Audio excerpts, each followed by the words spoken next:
this computer. Wow. Okay. Got it. Can. So Danny, last time we talked, I'm pretty sure you were getting ready to leave, and then we talked one time when you were actually in Chiang Mai. Yeah. But I guess I want to start by asking you, what were your intentions for going there? Yeah, I was very confused before I left. I don't think I bothered the plane with many expectations. I think I did have expectations before. And I think because the trip kept getting delayed, I wanted to leave last year in, I think, September or even before, but I didn't really manage to get on the plane until November. Mm-hmm. And that was the time in which I think I was doing quite badly in terms of just feeling cooped up, in terms of being in limbo, like things weren't happening fast enough, and all these thoughts are piling on top of me in terms of, oh yeah, what do I do?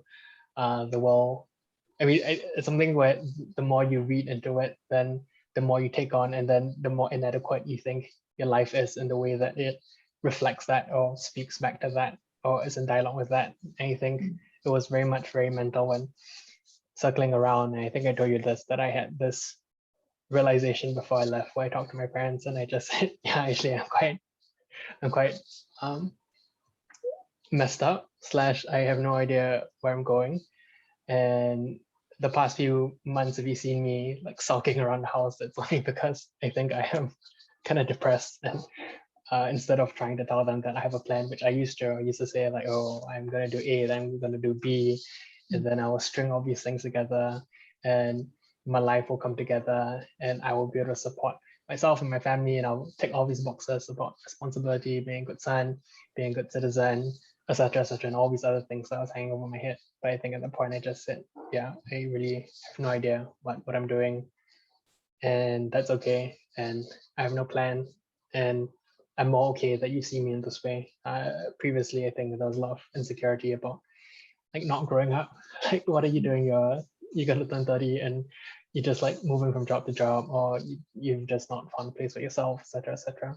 So all that was helpful, I think, to get out of the way, or at least be more okay with. So when I went on the flight, instead of thinking like, oh, I'm gonna do A, B, and C, and I'm gonna learn all these things about permaculture, and I'm gonna use this as a foothold so that I can think about possibly settling in Thailand or doing work in Thailand, doing bioregional-ish, whatever. Can just let that all go by the wayside. And I came, visited parents' place, and the first thing that they said is, good, come here, slow down and wash your brain, which I think was very much what happened. Kind of told them as well about the context in which I was there for, really not knowing what to do next, just feeling that this transition period, it's always going to be a transition period, but I think you've seen me in the past 4 years just trying to explore this in different ways, and there are many steps or many things that turn me into different directions and thinking about this. I think one stream of this that came up is this idea of living more simply, living or trying to explore what it might mean to live in a place that is disinvested, I guess, with modernity, disinvested with whatever is going on with the crazy amounts of dependence that we have on fossil fuels, the crazy dependence that we have on globalized supply chains, etc. So that was one exploration of that, which was definitely motivated by that mental exploration of what that might look like in my life, because I know that I'm a city boy and whatever I read is going to be very different from going out and having an experience like this, which was so helpful in that way. So yeah, there was a lot of that in terms of learning and in terms of checking my assumptions about what that means, and also doing the work, learning for myself that, hey, this is actually something that I very much do enjoy very much. Previously, before coming, maybe I was thinking that, oh, maybe I'm just doing this to prove to myself that, yeah, maybe this lifestyle is not for me and my place in the world is maybe doing something else, doing something that is more related to working with people. But I just enjoyed it so much that I think I'm motivated to explore more in this direction. And I think it also helped a lot in terms of helping me think about how different people address or deal with or talk to all these big words or big concepts that I've been holding in my mind, like equity, modernity, decolonization, from a very different standpoint. And in many ways, a much less like theoretical, like kind of circuitous, sort of like guilt trippy, rolling around in your mind kind of way that I tend to fall into. And yeah, I'll be happy to share more about that. But in terms of intentions, I think I came in with an open mind.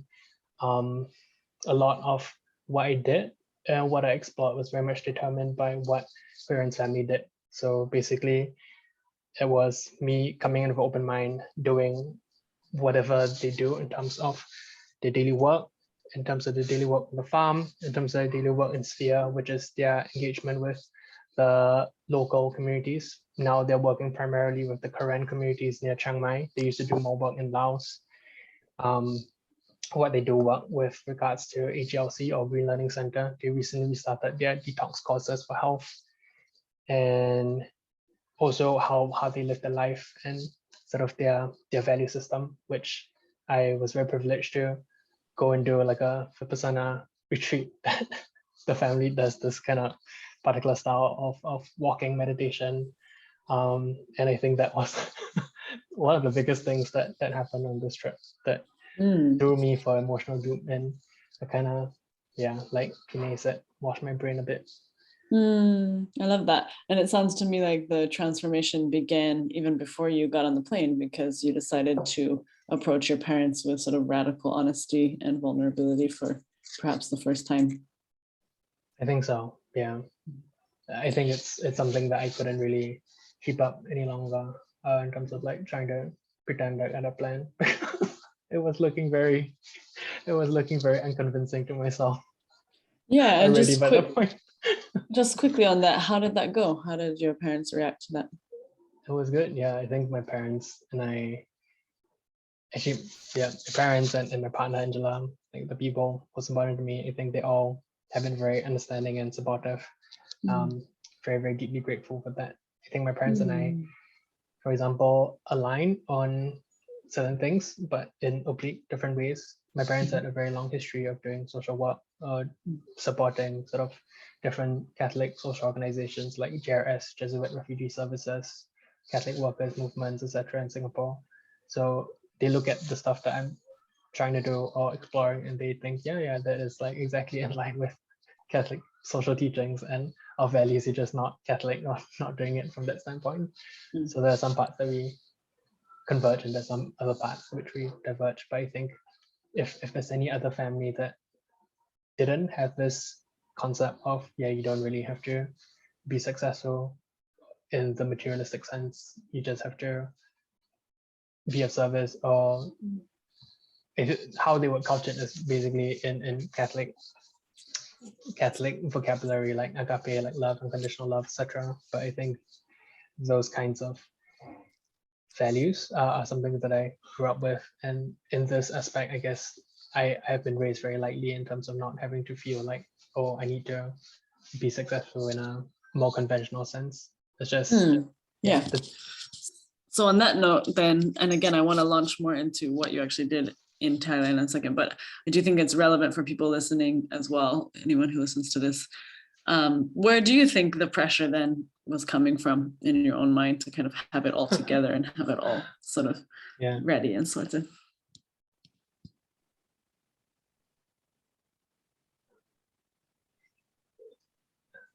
I think there's several layers. The first layer is my family.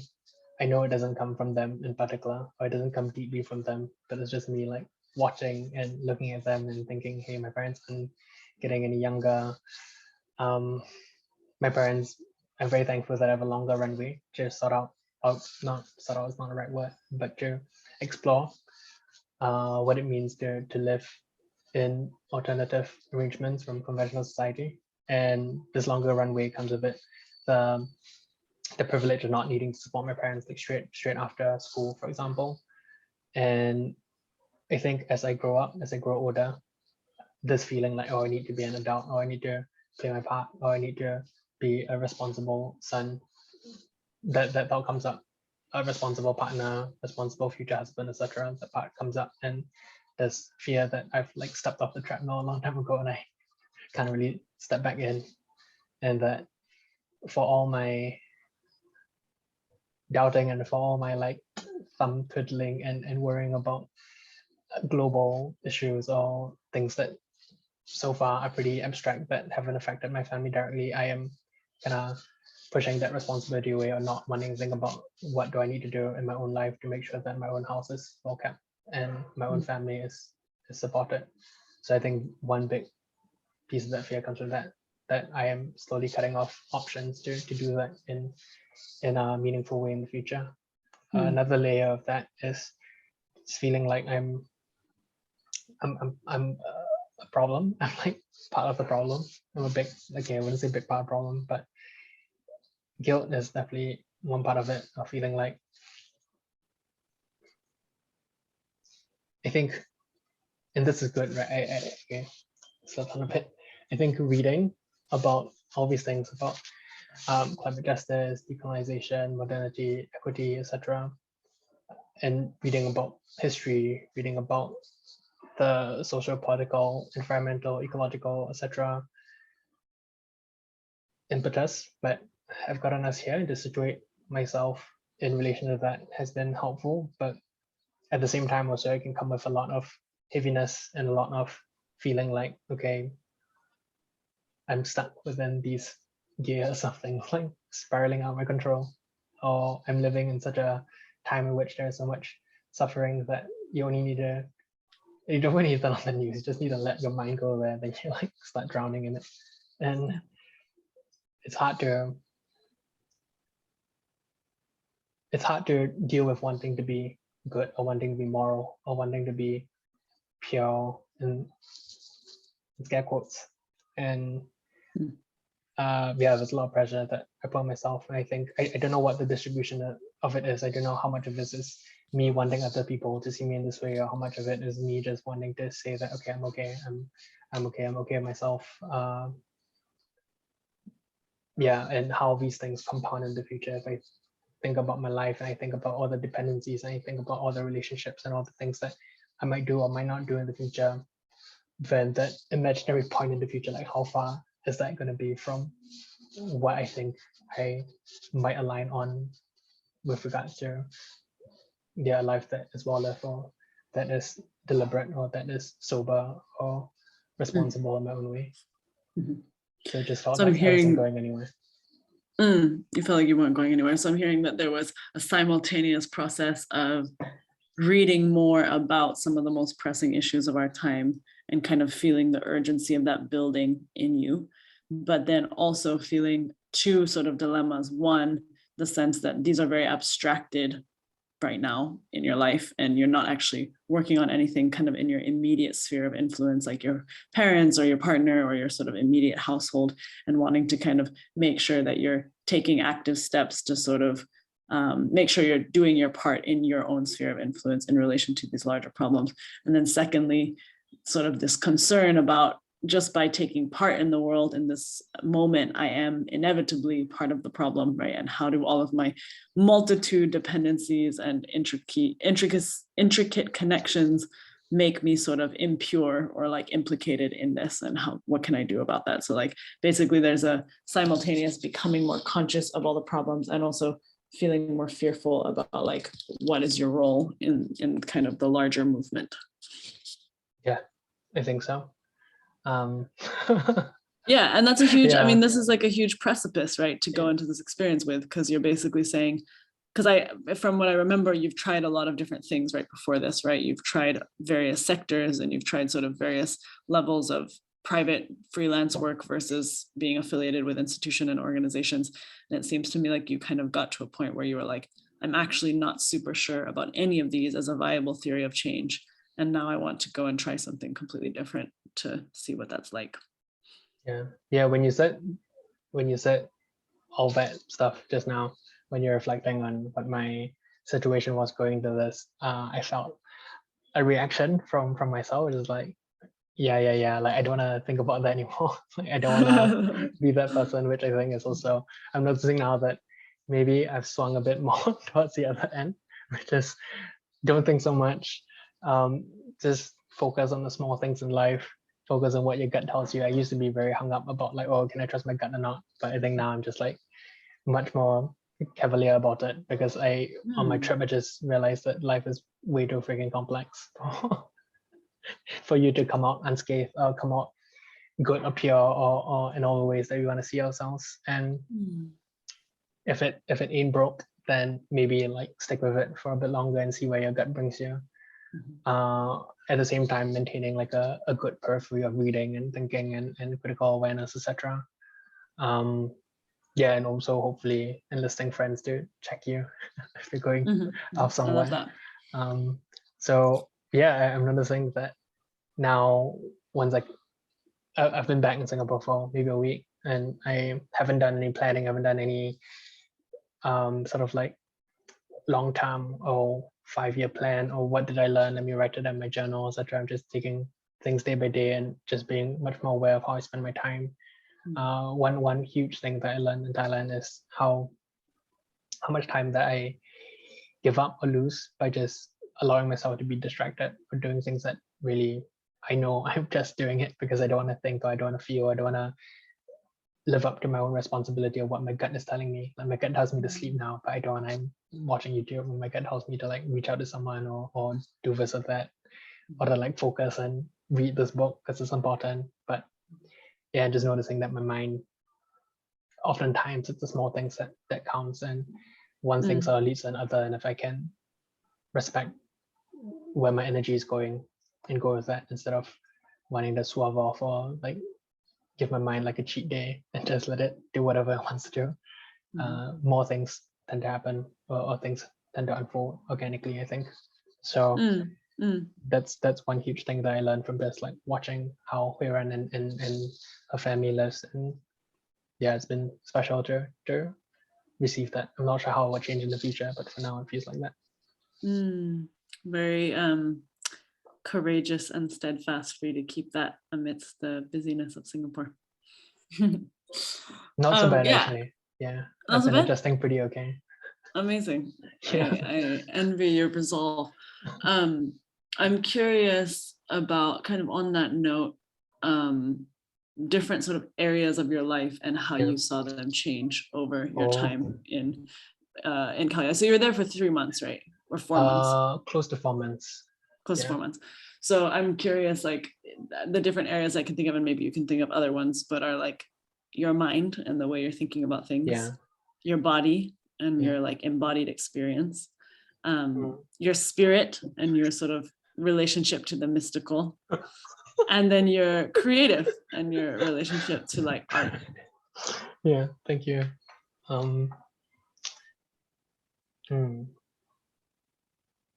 Okay, the first thing I want to talk about is the mystical stuff. Of course it is. I love it. And I Bring think, it on, Danny. Okay, maybe for context, for listeners, actually, my listeners will probably know this about me because it's all I talk about, but I never really actually do it. Yeah, I don't own it. And I realized why now, or maybe I have a better idea of why it's so conflicted. Is because I'm putting undue pressure on it. I feel like all my life I've just like hyped this part of my life up, and it's made me hold it so preciously that now it's like a porcelain vase I don't want to break. Like if I dabble in this more, will I be forced by external pressure to like grow up and live up to reality and like leave this childish like toys behind, or will I try to experience it and then realize, hey, actually this thing doesn't work for me. Maybe it's not true after all. Maybe there is no other kind of reality and there's only this sort of very strict, materialistic, rational, scientific worldview that we're stuck with, or maybe it's all there, but I just can't access it because I'm not talented, or I don't have the willpower to, or determination or discipline to put in the hours to get good at it, whatever that means. And I think in before going to the trip, I was telling my friends that actually whenever I talk to my friends, like this is the thing that comes up. This is the part that has a lot of energy. Like, oh, I wanna, I don't know, just do a lot of like magical practices, have a little altar, go and learn from like some Thai ajahns, have all this very like looks nice on paper kind of experiences that I might think that I enjoy. But when I was there, I kept things really simple. I didn't really feel much energy to do like crazy rituals or go deep into magic. And I'm a super beginner, so I just stuck with very basic kind of stuff. Offerings to ancestors, for example, doing blessings, forgiving myself, talking to trees, talking to plants, talking to the land, etc. Doing qigong, like it felt more mundane than anything, and it didn't feel like I was going ham on like trying to, I don't know, do this super complex ritual or like do these sigils to like change my life in any way. It just felt like ways of communicating and experiencing, and just also it wasn't so much of searching these experiences out. It's now how it feels to me now is that if I can, like I said, like follow my energy, then that tends to bring me back to my body, and when I'm back in my body, it tends to open my senses, and I don't know what all this is. So it's sort of interwoven in your mundane experience of reality on a day-to-day and sort of the way that you move through the world, rather than something that you seek out separately.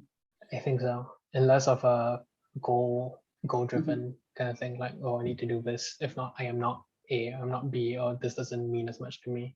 And maybe it doesn't mean that much to me. Like there's so many other parts of me that are growing and are important to me. Maybe it'll come some other time. Maybe what I'm doing now does like learning slowly and just opening myself up or doing things where my energy brings me is enough. So that's it for the magical part of things. There's a lot more in Thailand that I want to learn. I read this crazy book about the Thai occult. Super interesting. So someone asked me recently, what do you long for? And I said, oh, I want to live in. I just said this off as a whim. Like I like to go and live in Chiang Mai and then find all these ajahns at the local wats and like learn from them. It's kind of silly. But I think that's just where my mind normally goes. It doesn't have to mean that it will happen or it's actually that important to me. That's where my mind likes to think. It wants to go, maybe, but who knows what's gonna happen. So that was for the magical part. What else was that? Oh, okay. Yeah. Do you want to say mind, something? Body, and then I had said spiritual, but it might be linked into magical for you. I know you did Vipassana, so I don't know if that comes under there. Yeah. Okay. So, emotionally and maybe spiritually, the Vipassana part came in very strongly.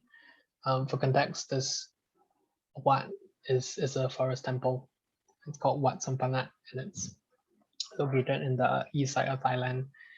And what it is that what I did rather was I went in for 7 days for like a meditation retreat. No speaking. Basically, you wake up maybe at 4 a.m. and then you start meditating. You have one meal a day, and there are two kinds of meditation. One is the sitting kind where you use hand actions, and the other one is the walking one. But basically, it was maybe up to more than 10 hours of meditation per day, and done at a stretch as well. I think I would do like when I was nearing the end, I was doing maybe 5-6 hours at a stretch of walking. And the experience when I was there was interesting. A lot of stuff came up. Ki, you've done Vipassana before, so I think it felt quite similar in terms of experiences coming up, and then you noticing that, oh, my mind is thinking, oh, my mind has desires for this, or my mind is afraid of this, blah blah blah blah. But I think one thing that was interesting was that I think this, compared to my last Vipassana experience, this one felt like they use this term like deleting your thoughts or deleting your memories. I don't think it's that severe, but it felt like a lot of the roots of some of the things that I was struggling with definitely became a much more looser than it was when when I'd done my previous Vipassana retreat. I don't know whether is it the time they're doing it now, the method, etc. Yeah, I haven't thought too much about that. But I think what was interesting was after the retreat and I came back, I got pretty depressed for 3 weeks, 4 weeks, maybe more. And I think it was because I wasn't sure how much it take on in terms of the Buddhist way of looking at things. And I'm a super outsider to Buddhist thought and philosophy, but based on what I was reading and my experiences during meditation, just felt like I was floating in a sea of like meaninglessness, or floating in a sea of impermanence. I was gonna die, my friend's gonna die, everyone's gonna die. Things are so short. Things are here for a blink of an eye and they're gone. And sometimes that sent me to be more my body and like treasuring the present moment. Sometimes it just sent me into bouts of nihilism. My actions don't And matter. remind me, had you done the Vipassana, the other Vipassana before, the 10-day? I did the Goenka 10-day. Okay, but this was, but this is still Vipassana, but it's a completely different technique. Yeah, I think similar in principle, but a lot more elastic, I guess, in the way that they say don't try to always keep your attention on something. Just let it do whatever, and then when you notice that it's thinking, bring it back to your body instead of like constantly body scanning, for example. Yeah, and I think in this 2 to 3 week period, I would continue to meditate. I would continue to notice how much my body and my mind loves to get distracted. So I would spend like times flip-flopping between meditating and just, I don't know, doom scrolling on YouTube or watching trashy shows on Netflix. And I think in the times that I meditated, because I was trying to do things the way that I was taught, or in the ways that I was reading about Vipassana meditation, it tended to do, when I used to do those kinds of meditation, it tended to be much more cerebral feeling. I felt like a floating head or floating mind in like some deep space of meaninglessness. And that didn't feel very good to me. It didn't feel very life affirming. But then I started to allow myself to just do things that felt good to me. So I started to do my own kind of meditation. And principally, it's kind of similar, like being in my body, etc. But allowing myself to go where it wants to go in terms of where my mind goes, where my sensations go. And I found that a lot of the thoughts that I had, which was like mental commenting about, oh, obviously meaningless, or like I don't want to have all these thoughts, like why am I so triggered all the time, why am I always wanting to be alone, or why am I so affected by what that person said, or just their tone of voice, like when it was almost nothing, or in fact it was nothing, why am I so being sensitive, like all that kind of faded away. And it became much less about the mind commenting about the mind, but rather feeling certain sensations or emotions and letting it play out. So there was a lot of feeling of like me getting knocked, like physically getting knocked from somewhere, feeling like maybe I was getting compressed or like squished, or feelings of maybe like me falling into a big pool, or some fire burning in my stomach. So that happened more and more. Became less verbal, and I think that helped me out quite a bit. It also blended in with other kinds of magical practices that I was doing at the time. Like when I felt like my mind or my spirit or whatever wanted to go there, just let it go there and start saying like, okay, you need to follow what the master told you. And maybe this works in different ways to different people, but I found it helpful for me to just allow more of a free form kind of thing. And there's an experience of like 4 weeks of depressiveness. I think it helped to reset. How should I put this? I think a lot of stuff that I was worried about before just became a lot simpler. A lot of things I have told you about before, like, oh, I remember telling you before the meditation retreat, like my whole existential dread of me building like a sandcastle cake, like 20 stories high, of false assumption after false assumption, or like false morality after wonky epistemologies, and like totally ungrounded ontologies, and then the whole thing collapsing at the end of my life when I'm on my deathbed. Then she just looked at me and she said, "No, yeah, you go meditate first. Then we'll talk." And then when I came back, like, I really didn't have that much to say to her. Like, I didn't have anything that I wanted to bring into verbal or mental kind of in that realm. And even if it's still there, sometimes it's okay. Yeah, it's not where I feel at this moment I need to go. And just like I said, like I learned about honoring the small actions in our daily life and just coming back to that. And please go ahead. Just quickly, so I'm hearing that there's been sort of not as much a resolution of those massive questions, but rather a shift in your attention and your priority from the need to resolve those questions and address them actively into a more embodied practice that kind of allows for those questions to have a little bit less urgency for you when you're doing them. Yeah, I think so. I think a big part of this is, I don't know whether this was on the course itself or after the course, but I just kept having this feeling that life is so crazily big, like crazily mysterious. And why was I on such a trip of like wanting to be able to understand it, or wanting to have a safe guarantee passage through it without any scars, or like without any demerit points, I guess, for being a bad person. Yeah, we're all gonna, this is from my perspective, I want to go through life and have hurt people, have done shitty things, and yeah, done things that we had probably no good rational reason to do things for. And we're gonna all die, and despite what we think about wanting to know or having some immediate or less direct experiences of what might happen life after death, or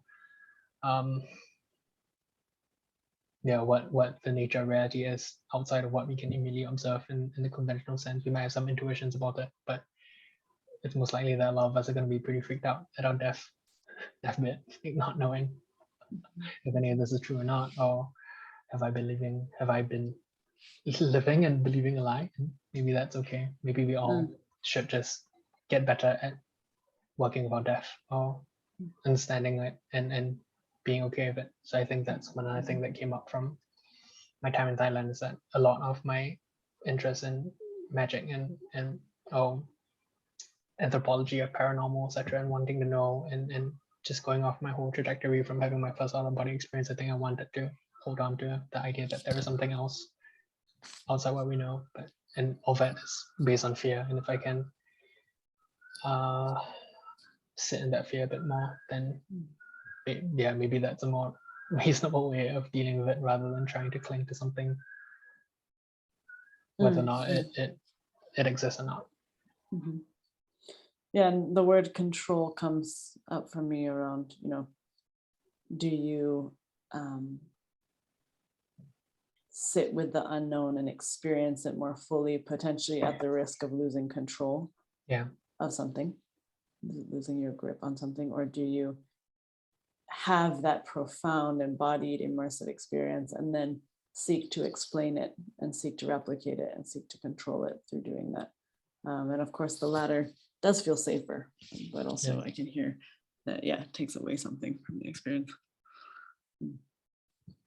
Mind, body. And also another area I would add is actually relational area. Yeah, thank you. Okay, something that was interesting about the mind stuff, the mental stuff, is that I still continue to read about stuff like modernity or decolonization. I don't know what I'm doing it to like take the boxes, or whether a part of me is actually meant, or rather my energy is well spent thinking about these things, or using it as like a front scout so that I can, in my own way, have that be internalized when I make decisions. But I think I experienced it in very different ways being in Thailand. And this is something that I knew before, that I wanted to sort of more global self-defy my reading, and to de-USify my reading, because so much of this ideas about whiteness or coloniality and that being the root cause of everything comes mostly from there. And other academics, other social thinkers have tended to, if not partially, then at least in response or being influenced by some of that thought. And it was very interesting to talk to people like Korean people, for example, and they understand these inequities or imbalances and like just like whims of whatever happened historically very differently. I'll talk a bit more about that, but what was I going? Okay, I lost it. I'll talk about you continue to read about decoloniality and inequity, and you're not sure if it's because you wanted to tick boxes or it's because it's actually valuable for you to engage with that. Yeah. But you also wanted to global southify what you were reading, and so you did that both through reading but also through talking to people more one-on-one. Yeah, thanks. Oh yeah, super good at this. Thanks, Ki. I think two things. The first thing was that there are different ways that people can engage intellectually with these things. I remember the aside that I wanted to get to, which is I'm still interested in how this region, Southeast Asia, Thailand,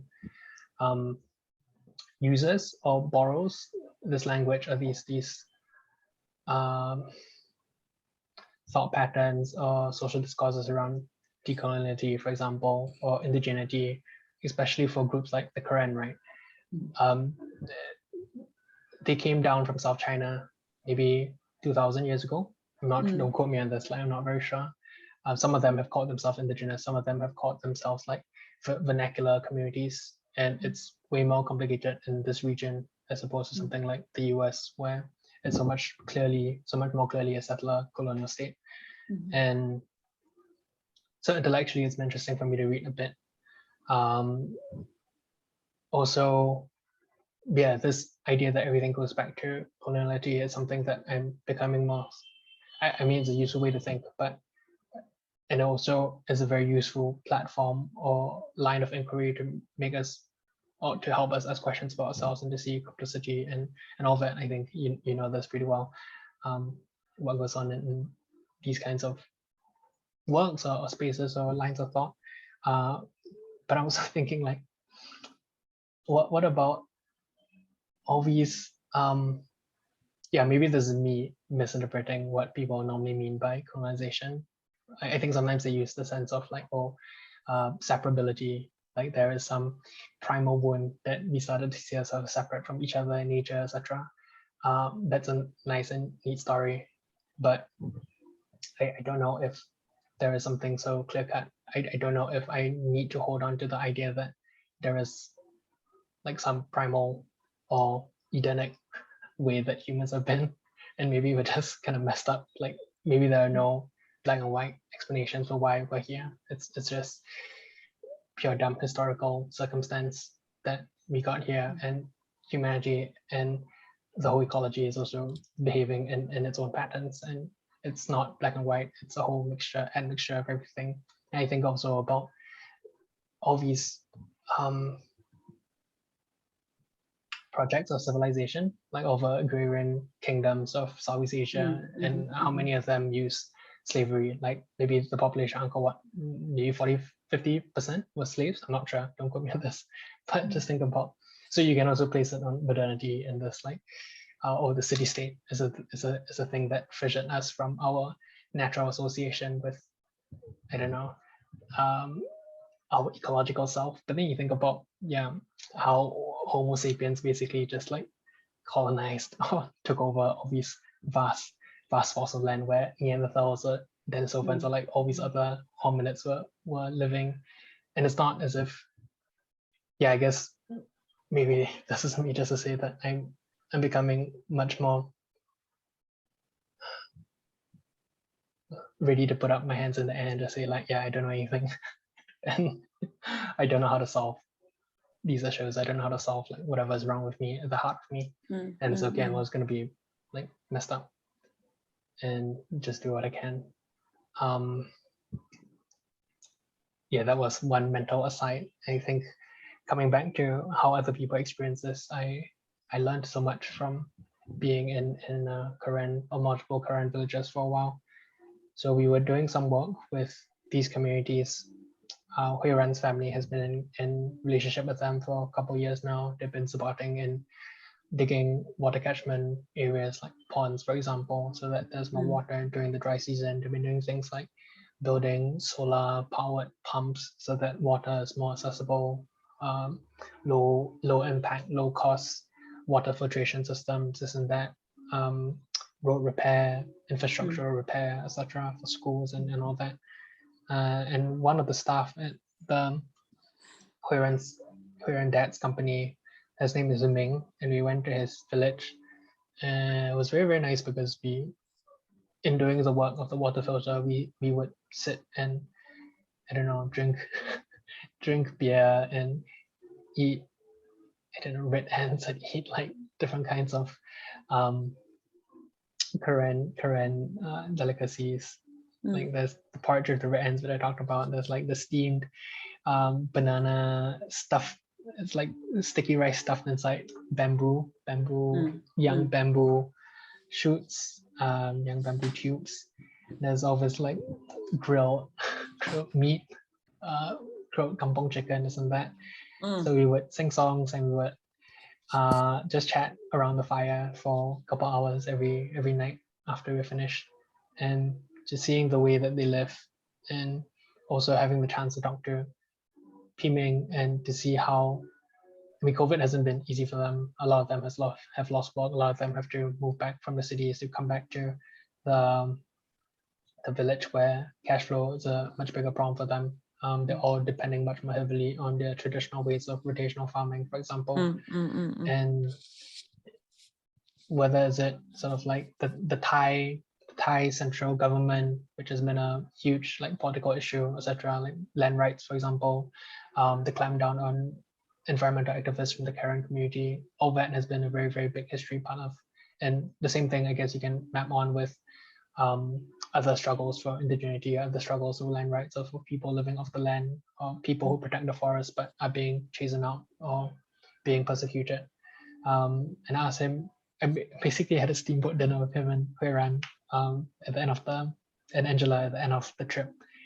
Then it's just feeling very emo, just like trying to talk in Thai and say like, oh, I have all these feelings and like I think too much and I have all these feelings like I'm a city boy and I don't know anything. I'm kind of stupid and I'm like making everything worse. And I try to come here and I don't know, maybe help, but if I think about my lifestyle and if I just think about how complex the world is, and yeah, what do I know? Then he just said, yeah, don't in current community, so in my family at least, like we don't think so much. Keep things simple, and they have their own sort of, and it comes with a very harsh acceptance or seeing, maybe not acceptance, but seeing that life is basically very unequal for them. That they've been given the short end of the stick. They have this.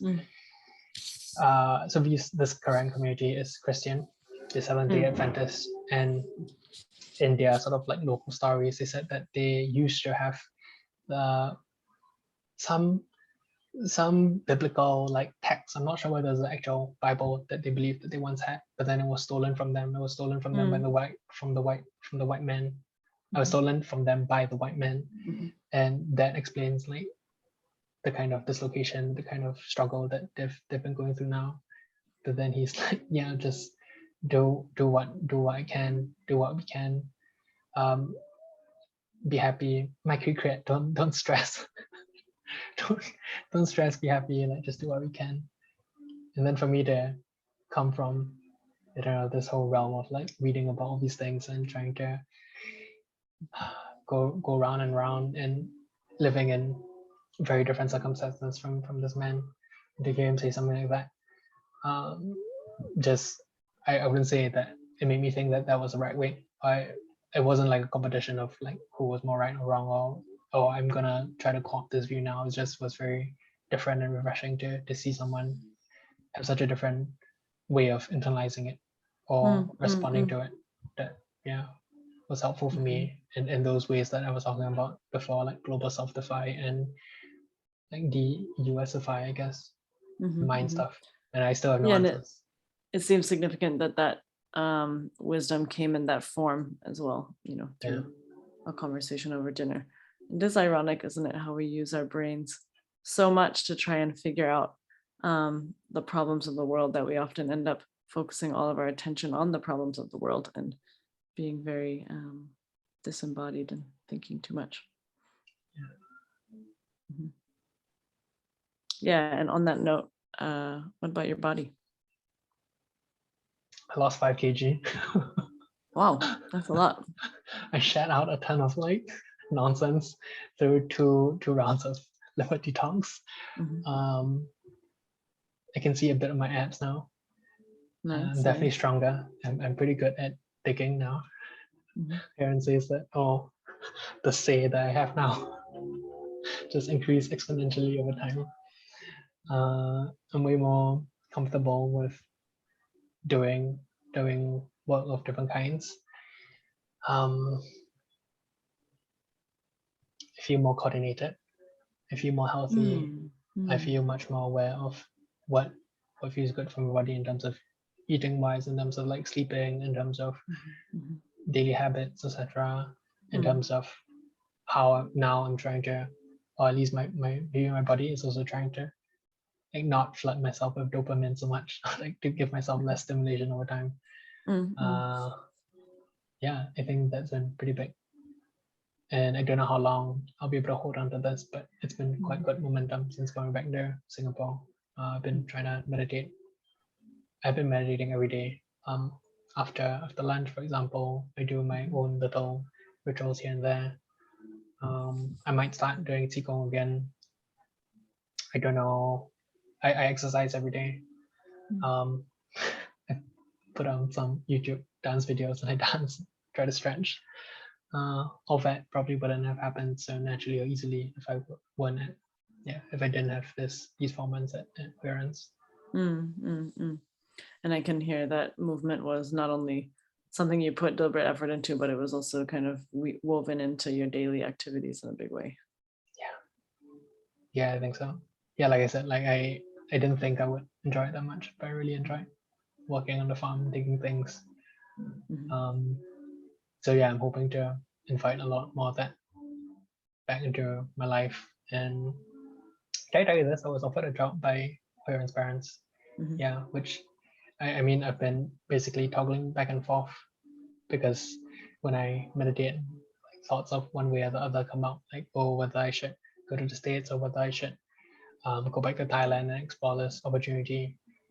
And I think it's kind of settled a bit. I'm not sure whether it'll stay this way, but I feel like that's where my body wants to go. Yeah, Angela has been very supportive.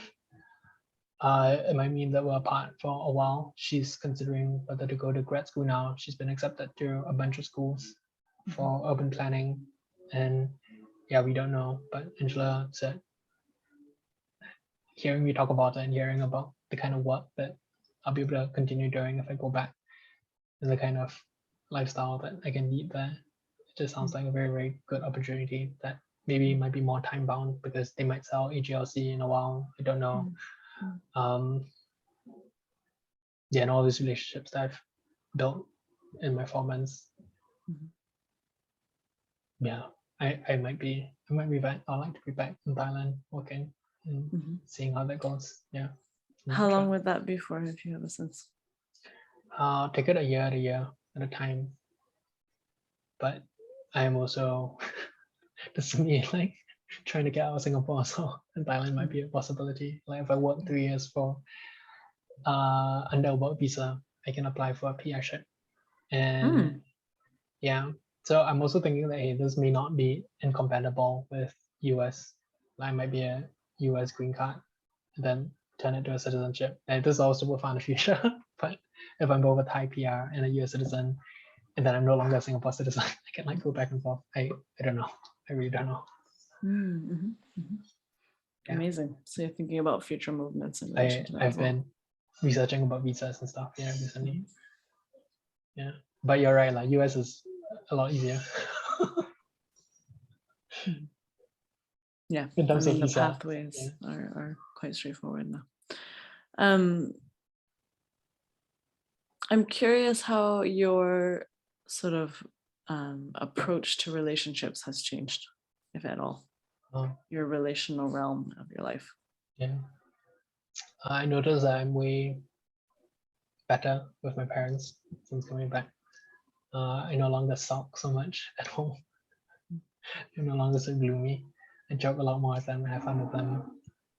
Um, I'm also able to know when I feel like I'm closing up or clamping. I don't want to talk about it, but there is something that's leading me to say, okay, you should do this in this conversation. Like, don't put it off. Then I just have to come back to my body and let it happen. So that's been interesting to explore more tender spaces with my family, talking to them about whatever's going on. I haven't really been very social in terms of keeping up with people. In fact, yeah, I've kind of dropped off a lot of my friendships and online communications, at least, and that's okay. I think I don't feel at this point that I need to come back to sharply to that. I think it's slowly happening. Whatever way that might take, might be a springboard to like working together on different things or like exploring things that I could do online, because that's also something that I'm still thinking about. If I go back to Thailand, having a having a different part of my routine or schedule, like when I finish farming, excuse me, and then a couple hours at night, I can also use that to hold space or like do all these other things that I'm interested in. That also is something that feels good for me. And yeah, having an online community or community of friends or people who are thinking or feeling about the same thing, thinking or feeling the way to the same things and learning together, that all sounds good to me. But it hasn't felt rushed, or it hasn't felt like I need to die faster do this. Or and also I guess this is also like the back of my mind is tied to income, right? Like if I can do this online sort of freelance thing, then it will help a lot in terms of giving me more flexibility when I do go to Thailand. Because the work permit, for example, if you want to become a Thai PR, you have to have a certain salary. So there are different ways that I can, if I'm earning money on the side, help to make that a lot more flexible arrangement in terms of myself and future employers in Thailand. So these are all thoughts, but I've just been doing a lot of reading since coming back, and yeah, not super. Haven't felt like super strong energy to start anything. Maybe it might come soon. I think I might be getting there. Relationally with Angela, it's been hard for us to talk as much as would be helpful. She's super busy right now. She's been very busy with helping her brother with his thesis, his grad school. So it's grad school? No, it's undergrad thesis. She's also doing a GIS course. So she's learning all these interesting things on the side. And just settling back to America has been difficult for her. It's been getting better. But yeah, I think whole COVID situation and family situation, all that has been not that easy. So I hope to talk to her a bit more now that I'm back in Singapore. My last few weeks have been very difficult in terms of finding time to talk. It feels like a relationship is strong, but it feels like it's hard to make decisions together if we're not together. And if, for example, like this US thing, right, I just have a gut feeling that I won't really like it there. But sometimes I ask myself, hey, but you never even try, like you never even go there and like experience, so why you? And it will be way more reasonable, right, to think that you can go there and like get a visa, and US is so huge. I'm sure you can find a kind of lifestyle and work that you enjoy. So all these thoughts come up, and I don't know why that I haven't felt like I wanted to go there for. Sometimes it comes up, sometimes it doesn't. But I guess that's one feeling that makes me think about my relationship. There are practical steps that I can do now to be closer to Angela, but for some reason or other, it's not. Yeah, maybe I don't prefer it this time, or maybe there's some other stuff about US. I used to be scared that if I go to US, I have to make more money, but I think less now. I don't know.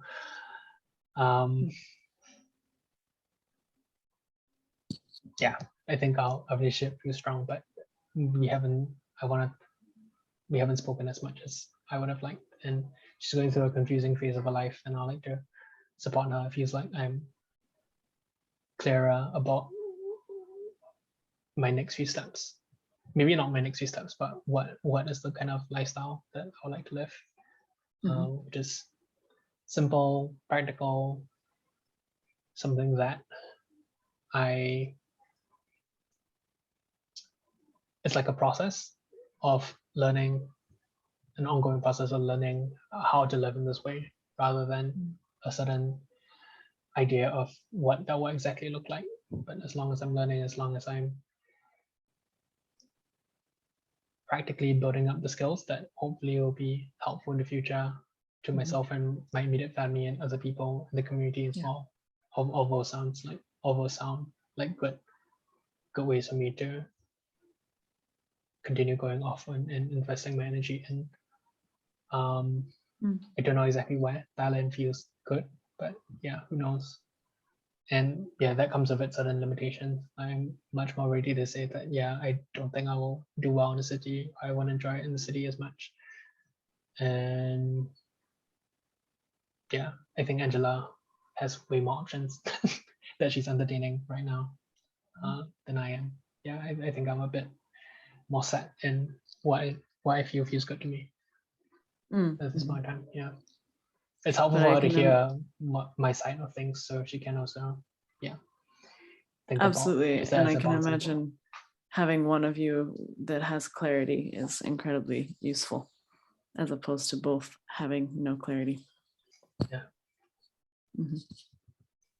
It's about time for an hour, and I don't know if they're tired. Yeah, I had another question that came to my mind, which might be a sort of final couple questions. Yeah. One of them. Maybe we could just do one more question. Okay. Choose. Yeah. What was it? Oh yeah.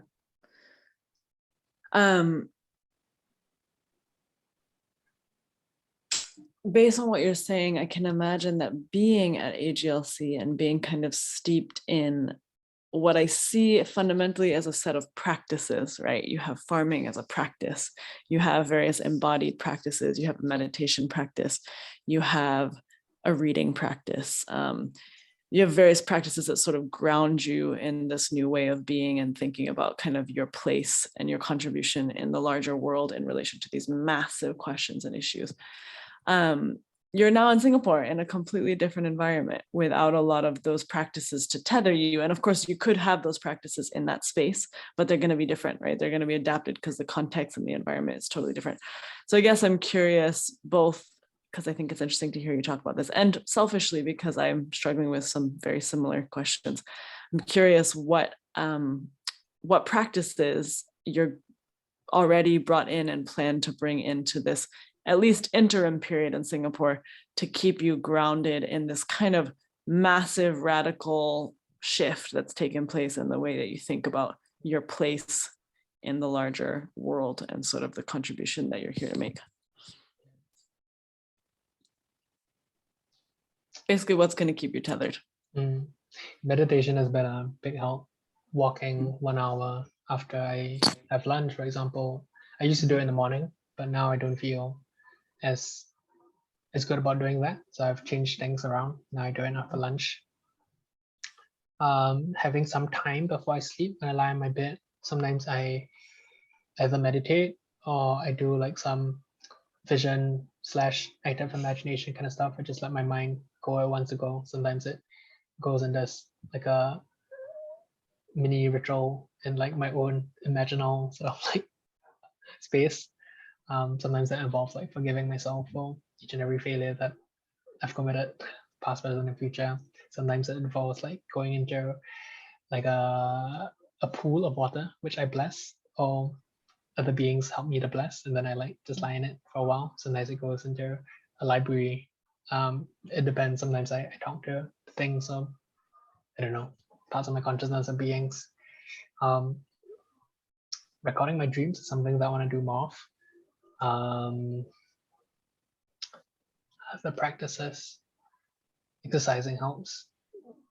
Dancing really helps, I think, finding exercise that you enjoy. Sometimes when the feeling comes, I do some small rituals. Like I will maybe, actually this one I haven't done yet. I've mostly been doing this in my imagination, but oh no, I have done. I've done it once, like offering some tea, like offering maybe in the future, maybe next week I'll offer like candles, etc. Some light to. It's a very simple thing that you could do it to yourself. You could offer it to parts of yourself. You could offer it to whatever language they use, like beings, guides, non-human things, non-human beings, spirits, etc. And you can do it for both beings that you feel are generally like, quote unquote positive to you. So beings that maybe have blessed you or supported you. Having a time to be with them, think about them, communicate with them if it comes up that way. And also to beings or spirits, or some of these spirits also you can construe them as parts of yourself, right? So which parts of yourself do you push away? Which parts of yourself do you label as like demons? Beings and spirits that you have like offended, maybe through ignorance or transgression. Putting something up for them to just say like, I hope there's peace between us, and maybe there's something for me to learn from this relationship. And finding it within yourself to learn whatever. Bits of meditation also come with the sense that if there is something that I'm feeling that is troubling me, or that I know has a strong energetic charge, I bring that with me into my meditation. It's not really super deliberate, but it'll come up, like the seed of that will keep coming up. And multiple seeds might come up during meditation, just holding that and watching it become looser over time. That's been also interesting and important. I used to be maybe more deliberate in doing that, but now it happens more naturally.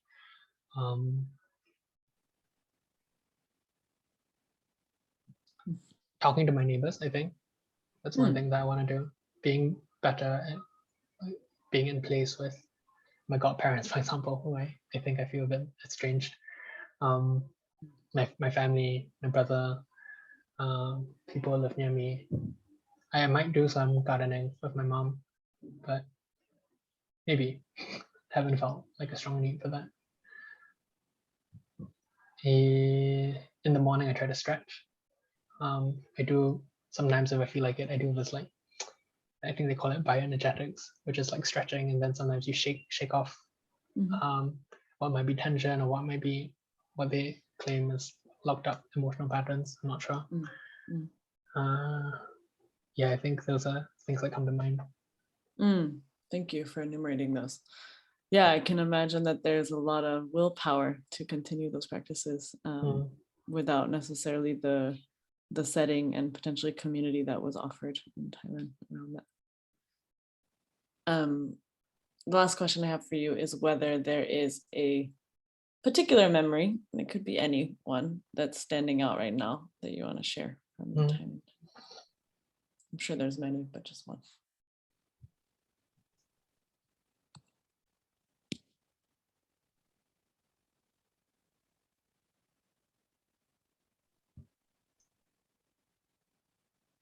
I don't know why I'm thinking of Pinoy, which is this auntie who lives in the same city that is near the Wat. And I spent maybe a couple of days with her when Huiran and I went up to do the meditation retreat. And she's also the first person that saw Huiran when she first came to Thailand for her first meditation retreat. That was a point of time that Huiran was very miserable and basically was deciding like what to do with her life. Like her job was making her very miserable and all this. So it's funny to see Pinoy and have a meal with her in Huiran, and to see her joke about how like when she first saw Huiran, she like put down her mask. Then she said Huiran just like did this like a super like frown over time, and then Huiran barely spoke and like never ever smiled the first time that she saw her. And to see Huiran like this now, and just also see how people receive Huiran and say that Huiran is like very, very, very nice. She's always smiling, she's always laughing. To see Huiran in her element, I guess, doing the work that she does and learning from her, learning so much from her and her family, feeling very appreciative. And to have Pinoy there, who's also a super nice person, so generous, so kind, to bridge this gap in time. I guess maybe I was going through something similar that Huiran did when she first came to Thailand, and to see that, reflect that back, just makes me think of Pinoy. Yeah. I love that. Yeah, and how empowering for them to get to see these transformations taking place in people through coming Yeah. through as well. Yeah. Amazing. Well, is there anything else that's coming up for you that you want to share? Let me see now. No, not right now. Just wanted to thank you for asking me questions and Yeah, thanks for sharing experimenting it. with me. Yeah, I think it'll be a great archive of your experience and something that people will learn a lot from. If we can do this on recording or off, but I have one idea that I want to share with you, which Yeah. You can decide if you want to edit it out. Is it very personal? Do you wanna? Would you prefer on off? Yeah, maybe off, and then I Okay. can go